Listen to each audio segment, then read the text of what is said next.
Alicia with Seraph, and we are a portfolio management software for venture investors. This is an interview with Cristian with AddVentures based in South America, and it's the first in what will probably be a string of interviews over this year, 2025, with venture investors to get people's perspectives on the market, both domestically, so I'm in Florida, but also internationally throughout the world. So, Cristian, thank you for being here and being willing to spend some time with me this morning. Maybe to start, if you could give us your background a little bit and tell us a little bit more about AddVentures, and feel free to pitch it as heavily as you want, because you just got to get through this part and then we can dive into the other questions. Great, and thank you, Alicia, for inviting me. Seriously, I'm, thrilled to be here. So my background is I studied engineering and physics, so I'm a big numbers nerd. But I guess if I've always been a complainer. Like when I see things are not working properly, it just something in my soul starts stirring, and I just can't sit straight if I see something like that. So I've always trying to every company that I work with, I did some project management, and then I jumped into corporate innovation. Is every time I saw something that there's probably a better way to do it, I just jumped right into it. And that basically took me to take all kinds of roles within the potential ecosystem, both in the corporate side and the startup side. So I did corporate innovation, product development, business development, M&A, digital transformation, sales led through data, and then did a joint venture with a startup that created two very successful spin-offs. I had a startup of my own at one point, did angel investing, and I decided to, both my partner, my other GP, and I and myself, we decided to start our fund AddVentures Capital, basically because we, throughout both of our experiences are very similar, but we took different sides of the coin, of the same coin. I've seen how companies operate, and he's developed a startup and he's been selling to both SMBs and enterprise in Latin America. I know the pains of the companies and the customers, I guess you would say. And he's, look, I know how to solve them, and I've been doing this for the last 15 years. We decided to create a fund based on two diagnostics that give life to our fund. One of them is that Latin America, like the work stack in Latin America, it's very outdated. So basically everything runs, in Excel spreadsheets, WhatsApp, emails, and that creates all kinds of issues, right? Particularly customer experience, cost efficiency, and just employee engagement. Like these kind of processes run through these tools, create just like a subpar experience for everybody. And that's basically our thesis. We're looking for solutions that can really tackle how companies operate. So we're trying to create the new work stack for the 21st century, AI powered with tons of data, automation. That's our purpose and our mission, right? And on the other hand, we saw a huge opportunity to be a fund that's not very common in Latin America. Like one of the things that I think the US ecosystem has is you have a very diverse ecosystem in terms of who is who, right? You have people with heavy financial background, you have startup operators, some founders, you have, it's just like a very diverse ecosystem. Latin America, usually it's fairly homogeneous, and they usually have lawyers, people that were in private equity, or they were closer to capital, right? And now you're starting to see new funds that come with a very different background, right? So people who have experience with being an operator, being a founder. So they bring all that valuable experience into play that really can create a net, right? So when we saw, look, we could be that fund, we just figured, why don't we make our lives more complicated and just go for it? So far, the complicated our lives part, we have really fulfilled that part. But yeah, no, it's been very exciting. I'm extremely happy with what we're doing. And I think we really are on our way to fulfill our purpose. So that couldn't make me any happier. I'm super excited with what we're seeing right now.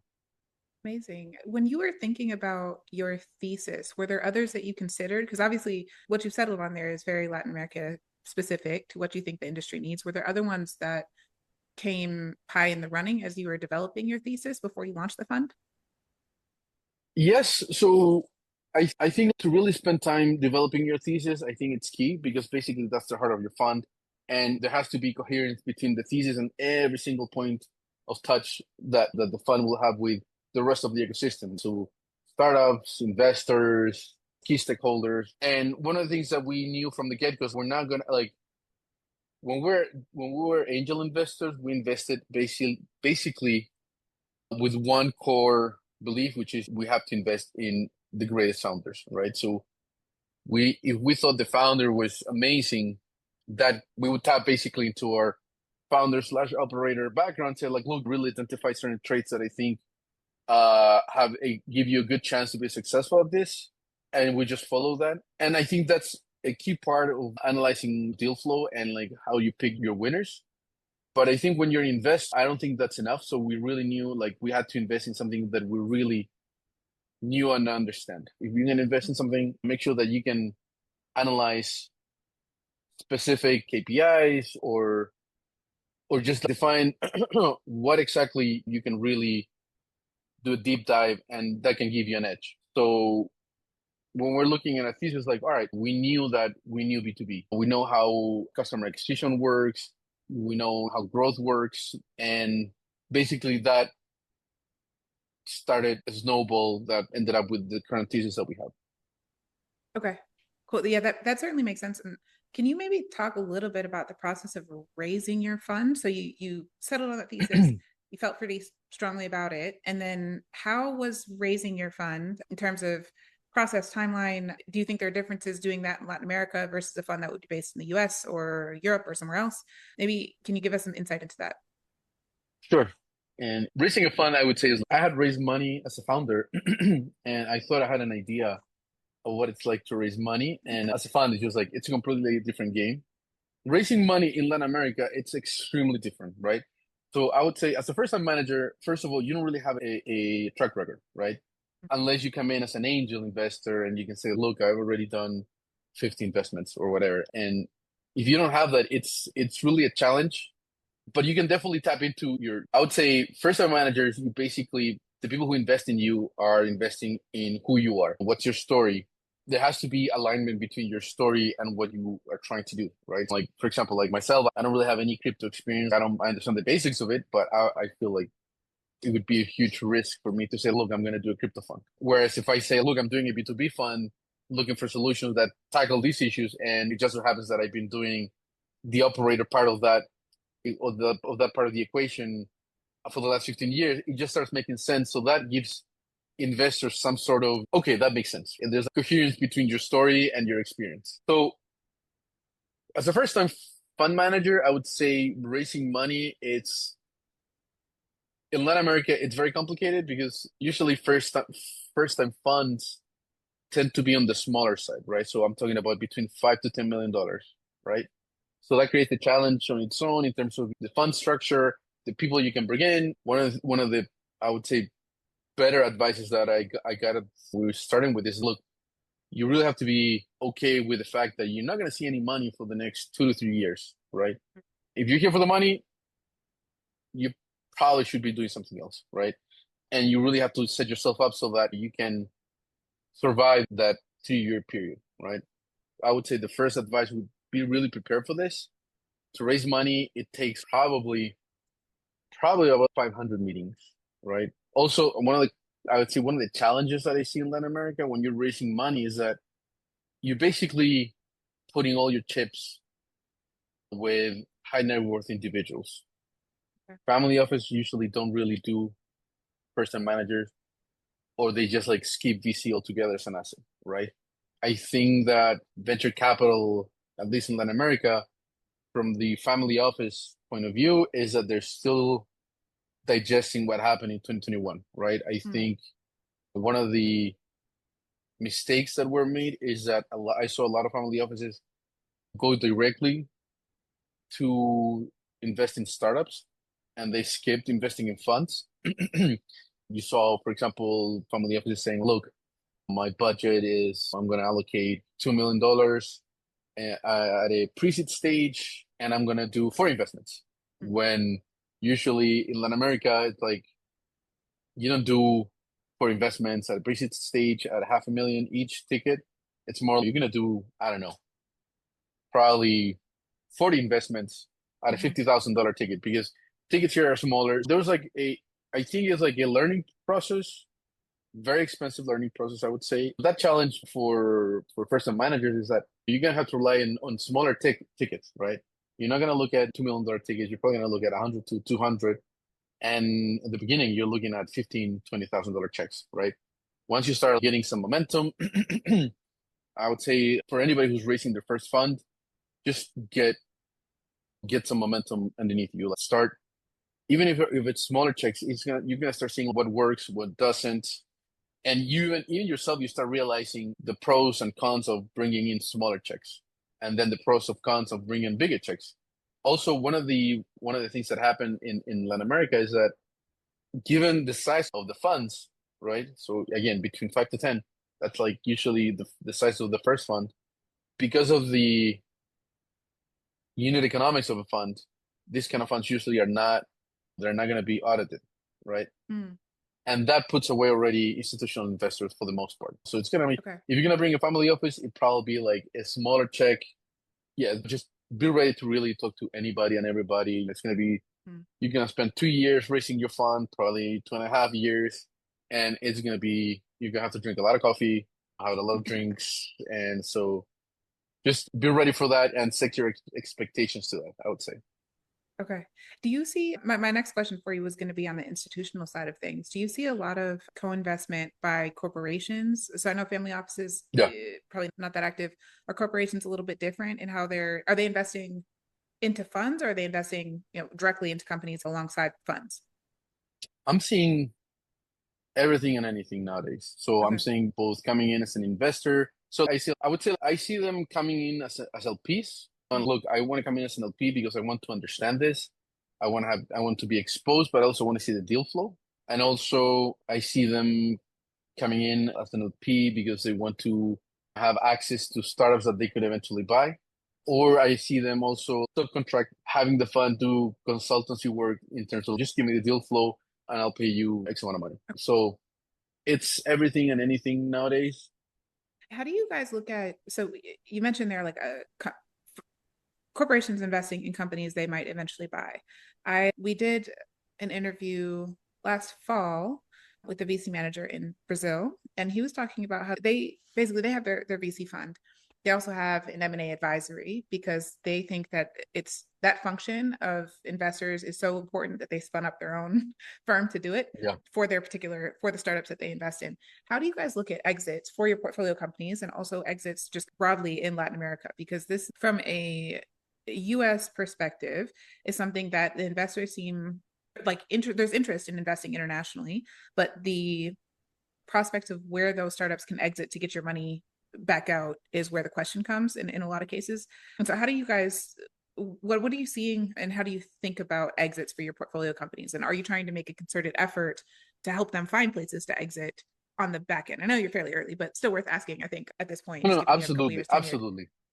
I think that's a great question. And I think I would say probably that's one of the biggest, I want to say concerns. I'm going to say that's one of the bigger efforts that I would say the local ecosystem, the Latin American ecosystem is having is, all right, how do we end up closing the circle, right? Mm, I would say what happens nowadays, it's basically you have four different scenarios for Latin American companies, right? So the first one is like the obvious ones. Look, we just go belly up and that's it, right? The second one is you actually do have an exit, right? But it's a local exit, right? So for example, there's a good example of a company here in Chile. They basically created the solution that all the legal paperwork that comes out of selling and buying a car, it's very cumbersome and it required you to go to a specific office and this it's a nightmare. Let me just put it that way. And they just took that and just digitized the whole process. It's mm, easy. It's most of it is automated, and they really it's just like an amazing product. This Australian group came in and said, "Look, we want to buy you." They bought the company, I think, at a $50 million valuation, right? And that to me, it's like a very successful local solution, which might mm, at first you might be turned off, right? But when you look at investors saying, "Look, I came in at a 1.5 valuation. Like that's when they first raised money, and that's the valuation I got. And at 50, okay, usually I would say like one of the first things that you look at is the US is basically you have one big performer that really creates, I don't know, like 80% of the value of the return of the fund is going to be based on one company. Here, usually you have like the multiples are not as crazy. So you're gonna Mhm. have maybe you're not gonna have 800x. You're probably gonna have, I don't know, 20, 30, 50, right? But it's the overall portfolio risk. It gets distributed amongst 30% of your fund instead of just that's one scenario. The other one, it's basically, and that's the one nowadays that everybody's concerned about, which is companies that are valuated beyond 100, 150. You go from 150 to 1500, basically. I'd say that's a range where the company has a great valuation. It's a great business opportunity. They're growing, they're profitable. But to me, it's like having a Ferrari in the middle of the jungles. Yeah, it's great. And I know it has inherent value. It's just Latin America doesn't have the capital markets that can absorb a merger or like an acquisition of a company at a $500 million valuation. Why? Because it's just like there's just not enough money around for that. Usually, company buy like will another company will buy between 20 to 150. That's like a safe space. After that, you start getting into a no man's land, right? I'm too big for to be purchased, and I'm too small to do an IPO. And the final scenario would be you become a unicorn and you're valued at 4 billion or whatever. And that's just you're in the same boat as a lot of US companies where like we could do an IPO, but we're still not quite there yet. But the exit scenario it's fairly obvious. So that's the case, for example, for Rappi, which is like this amazing Colombian unicorn, and I think they're doing an IPO this year at I don't know 6, 7, 8, something like that. Okay. So I would say the main problem right now stands at those companies that stand between 150 to $100 million all the way to 1500, which are in no man's land, right? So what we're Mhm. looking at right now is I think early stage funds are being very aware that you're not going to look at your exit is not going to come in through a massive exit, but it's going to be more like, look, you know what? I came in at, let's say, $4 million, and then I'm going to cash out by my B series when they hit a specific valuation and a multiple that I feel comfortable to return capital to my investors and show liquidity, right? And the other part, and that comes other investors looking to just have a bigger stake at this company or whatever. But also, there's also a growing market of secondary, right? I was Mhm. just listening to this podcast of a fund called Aton Capital, I think. They're basically a secondary fund. And they did an estimate that there's about $70 billion that are just like stuck right now that Mhm. they need to start getting moving.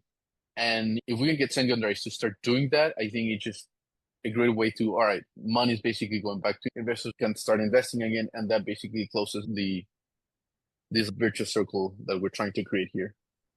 Okay, that totally makes sense. Are you seeing a rise in secondary bonds, or you think it's still Oh yeah, absolutely. okay? Yeah. And what I think it's most interesting is that they're coming at a more reasonable rate. So I would say 2023 secondary. So again, I think one of the biggest learnings that funds are taking is Latin America. It's a very first funds are just about like in their 12th year right now. So you're talking about Mm. the ecosystem basically started by 2010. Most funds they did their extensions, so they're right now like trying to liquidate every position they have. And most of the learnings that we took them from the US book basically. So you invest Okay. and then this liquidity happens naturally or it's very organic. In Latin America, you really have to force it. So you have, as a fund, you really have to be looking out for either those like liquidity opportunities after you've reached a specific threshold. Look, once I hit 50x, I'm out, right? Mhm. Or it's, through constantly talking to other funds who are looking to, basically will purchase your entire portfolio and give it another 8 years that might be required for the exit to happen. Or just, through secondary who are looking for specific positions. So, but what I think is very interesting is that the valuations that or the discount that secondaries are looking for are being more and more reasonable. You know, what is reasonable? No, it's up to you. But a 60% discount, I think it's pretty. That's not reasonable to me. Okay. No, fair enough. Thank you. That I think is really interesting just because in I think the model of VC in the US works because it's in the US, or at least people think Mhm. it works. And I don't think that you can copy paste that throughout the world and just expect the ecosystem to work. And so that's really interesting to have that Absolutely. perspective. Yeah, and I would say I think I take my hat off to first time fun, like when there was no market basically, because they were able to convince or to really bring people along on this vision. And it's hard. The local markets don't really allow for much. There's a regulation that used to really prevent you like from doing anything in terms of like there was just no, for example, legal framework of what a safe was Okay. or what an LP was to begin with. And now you're looking at a market that's like completely different. Like now there's an ecosystem. You have lawyers who understand how venture capital works. You have steady deal flow. You have a constant inflow of capital coming into funds and then startups and angel investors. And the fact that capital still keeps coming in, I think it's a signal that we're just about to close this virtuous circle and it's going to be beautiful. No, I'm happy to hear that. Maybe can we change up a little bit and talk about deal Sure. flow? I'm interested in where your deal flow comes from, how you look for it, if you guys are sourcing deal flow or if it's you've got enough inbound that it just doesn't, you don't need to go the extra steps into kind of sourcing deal flow Mhm. that might be there that just hasn't found you yet. So how do you guys think about that as a fund? I think deal flow, it's tricky in Latin America because it's very easy to just stay within your boundaries, right? Mm, We are located, or at least I'm located in Chile. And that means that it's very easy to just get Chilean deal flow. And if I do that, I feel like I'm missing out on amazing startups that are happening in Mexico, Colombia. I would say that deal flow really you have to look at it. You have, I would say Latin America has four big developed markets, which are Mexico, Colombia, Chile, and Argentina, right? Brazil, it's its own thing, and you could say it's almost like not Latin America. Different language, different reality. It's almost like the US, right? They have local POs but Brazil is it's very it's a differently different developed, beast. yeah. Okay. Exactly.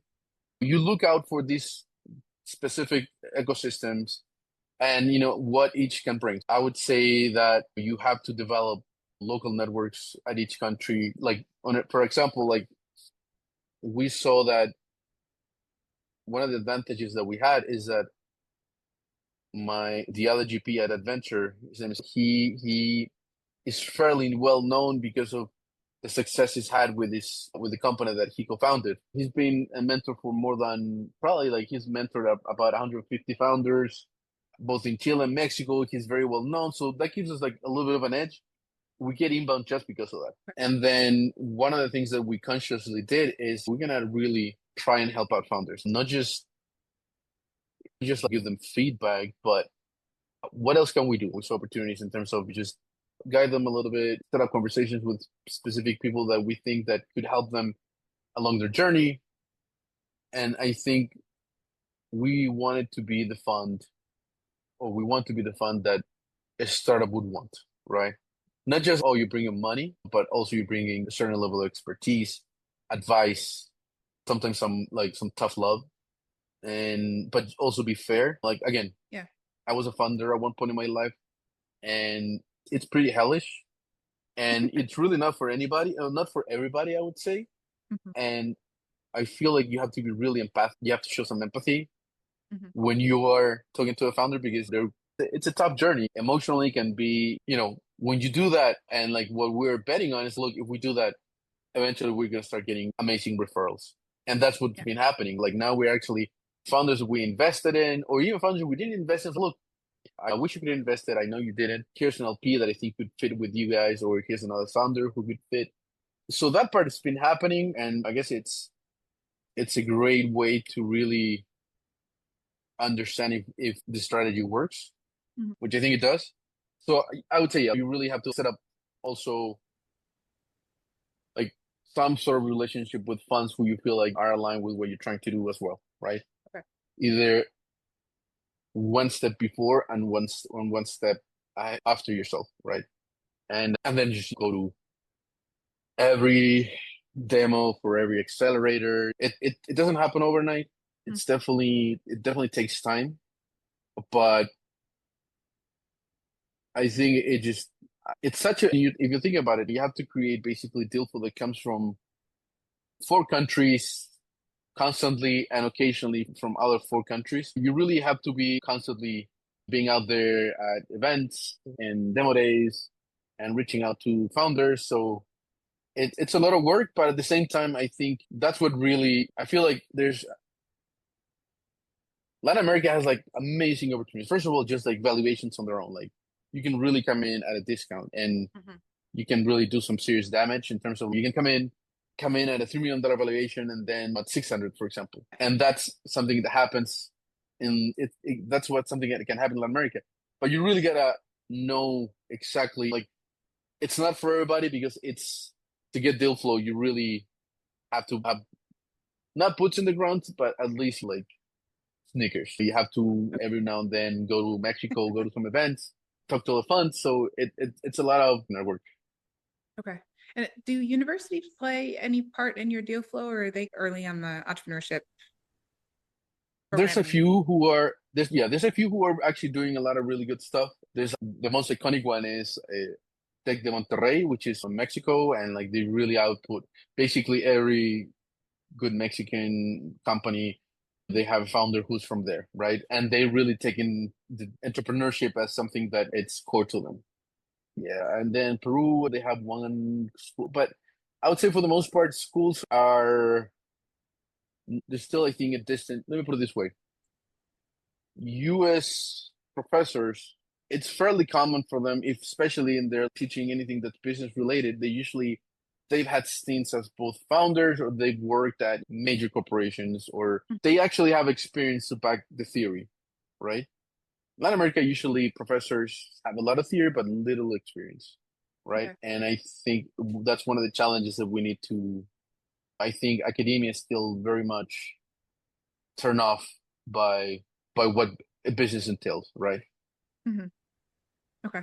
Yeah, no, I was just curious too, because we have, at least in the States here, like there's I think a big difference between the private and the public universities. And there's movement in the public universities towards entrepreneurship and towards startups and programs that facilitate that. But largely, I think it's still early, depending on where you're Hmm. looking. And that's also because, you know, how developed their engineering and tech departments are is the question. Do you have people who can actually, you got plenty of business students with great ideas, but like the pairing of business students and engineering students is still something really hard to facilitate on that level. So I was just curious what Yeah. that looks like. Okay, cool. Maybe one last question set for you. I'm curious about what you think about emerging sectors and industries of focus in Latin America relative to the rest of the world.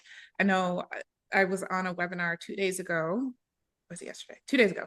That's there was a stat by Silicon Valley Bank that they compiled information about VC in the US, and 48% of venture dollars went into AI enabled startups Hmm. in 2024. And so I'm curious what you're seeing in the market in Latin America, if that's AI just coming in heavy or not so much, and other industries and technologies that you think are becoming more prominent or will be more prominent in the next like 5, 10 years.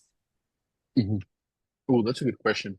Of course, AI, it's got its tentacles everywhere and I can see why. But I think I would say for the most part, venture capital in Latin America is for the most part, they enable its technology. We leverage technology in order to simplify how something happens. So, for example, like usually there's no breakthrough in technology here. Mm, We're taking technology that already exists and it's fairly understood. Or, but again, we're not developing new technology. We're not developing a new model, anything like that. But also at the same time, I think that one of the things Latin America has, it has its own unique reality that I would say it's fairly impossible for anybody, but for to somebody who's here to really understand, right? For yeah. example, let's take Peru, right? Lima, the capital of Peru, 40% of its population doesn't have access to a refrigerator.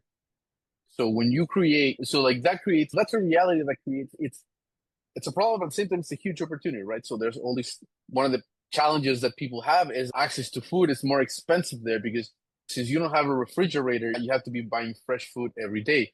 So you're buying smaller bulk, makes it more expensive and you have to be cooking it all the time. That reality gives also like very fertile land for startups to really say, look, let me tackle this.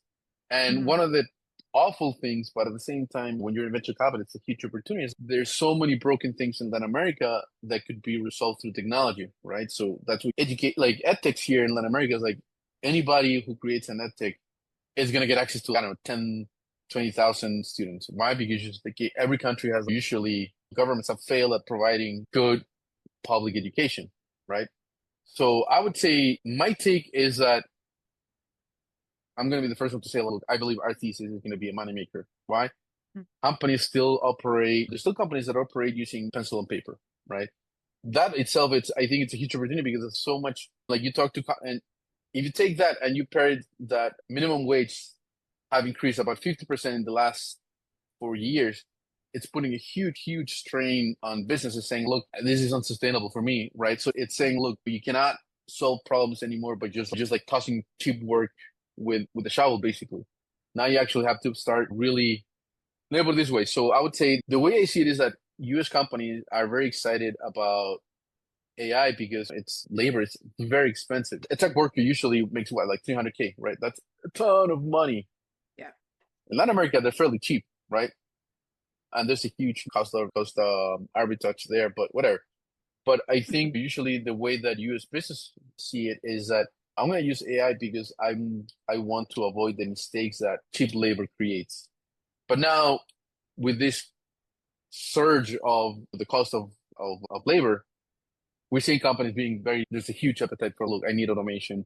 I know that I could leverage data. I don't really know how to. So anybody who can come in and like really create a solution that's just easy to use and can solve one big pain, it's just, there's nobody else doing that here. Take WhatsApp, for example. The level of penetration that WhatsApp has in Latin America, probably even my pet has WhatsApp right now. And there's all cool things happening in WhatsApp nowadays. Like there's a lot of startups that are using WhatsApp as an entry point for information, right? So, oh, you have an invoice, just take a picture of it, and I'll use AI to get all kinds of cool information from that invoice, and just it's going to be logged in automatically, and it's going to identify who the provider is or whatever. I think there's a huge opportunity there. And what other opportunities I see in Latin America? I think at one point we're going to start seeing a lot of biotechs happening in Latin America that could really create major change. We have, again, a lot of untapped talent coming from schools that they studied biochemical engineering. And there's also all kinds of local realities here that provide major opportunities.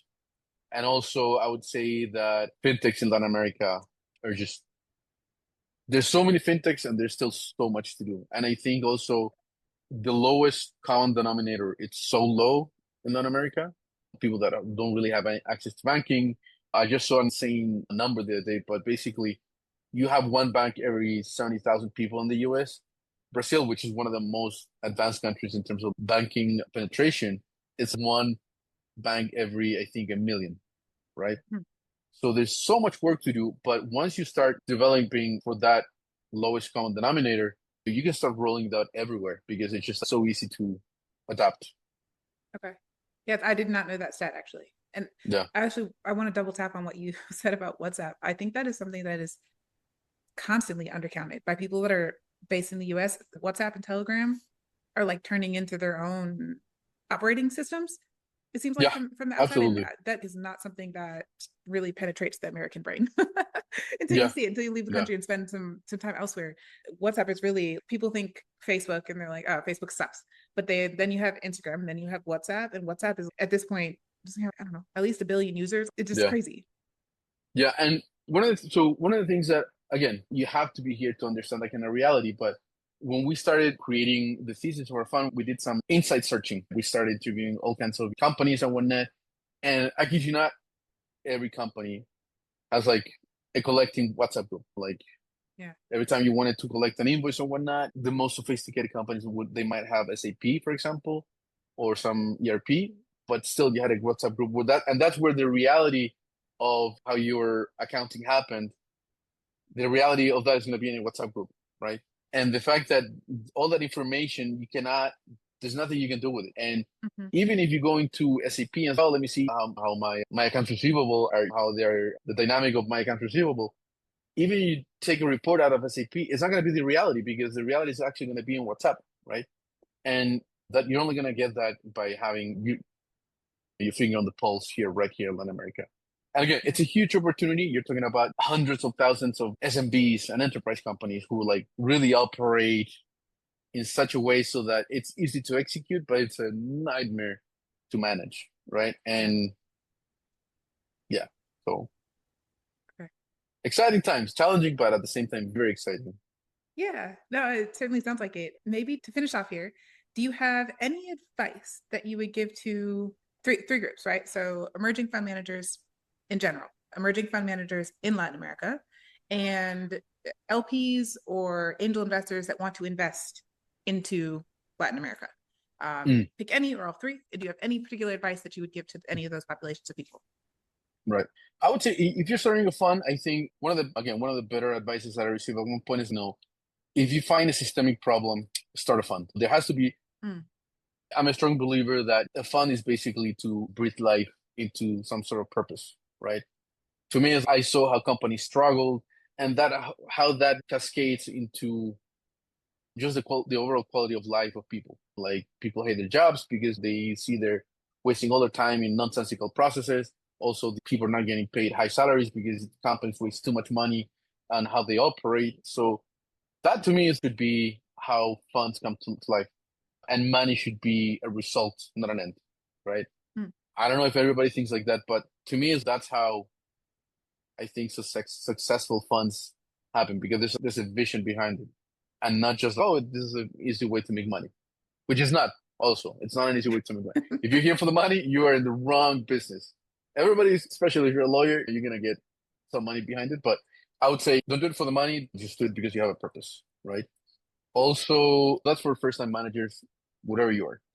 If you're Latin American first time manager, I would say be ready for a lot of meetings. You really have to develop thick skin because you're gonna get a lot of no's and you have to do a lot of like business development basically. You're usually most LPs are already very overly exposed to the assets. You're gonna have to look for new LPs who have no idea what venture capital is. They're intrigued by the idea, but they don't really know how it works. Be ready to really educate your LPs, right? They don't really know what a thesis is. And they're gonna bring you startups that are whatever but your thesis. So that and also be prepared. It's gonna take a long time. You're gonna see it. You're not gonna see a dime until probably at least 2 years. And for Angel and LPs who are looking at Latin America as a source of potential returns, I would say the opportunities are there. We went from having no unicorns to having something along the lines of 30 something in less than 8 years. And I think there's a lot of companies who are just like flirting with unicornism, right? So like right there. And I think in just like another year or two, I think we're going to see a steady flow of companies going to the US, right? I would say there's your money goes a longer way here in Latin America. And I think I'm gonna say something that might be a little bit take it with a grain of salt, but I think Latin American founders are more resilient. I heard something that made all the sense in the world to me. They interviewed this founder in Latin America. So what are the biggest difference between here and the US? Every time there's an issue with the US economy, there's a name behind it. Oh, the biggest recession or whatever, right? Black Friday, I'm sorry, Black Tuesday, whatever. In Latin America, it's just we just call it Tuesday because there's so many issues all the time. It's just Wednesday, whatever, and they just keep rolling. I think they're more creative with given the limited access to capital and mm, the uncertainties the market has. So I think that on its own, I think it's very remarkable. So if you're looking if an LP or an angel investor is looking to come in, I would say just start talking to local VPs. I'm sorry, to local and local founders. They're very eager to talk to anybody from the US, from the American ecosystem. And yeah, just don't jump straight into investing. Like really do some research first. This is not yeah. for everybody, but there's gold here, honestly. Mm, thank you. Okay, I will, assuming it's okay with you, I'm going to put, well, when we put this up, we'll link your LinkedIn. And if Hmm. anybody wants to, it'll, sit on YouTube for perpetuity. So Hmm. if anyone wants to contact you, I'll leave that there for them. Awesome. So that's it. That's all I've got. Thank you very much Great. for taking the time because this is, I think, really helpful for people just to get a perspective on what's happening internationally and get a pulse on that from people that are not only there but have like legitimate funds and have invested. And you spent a fair amount of time in the U.S. too, so you've got multiple perspectives. So I think that's really helpful for folks.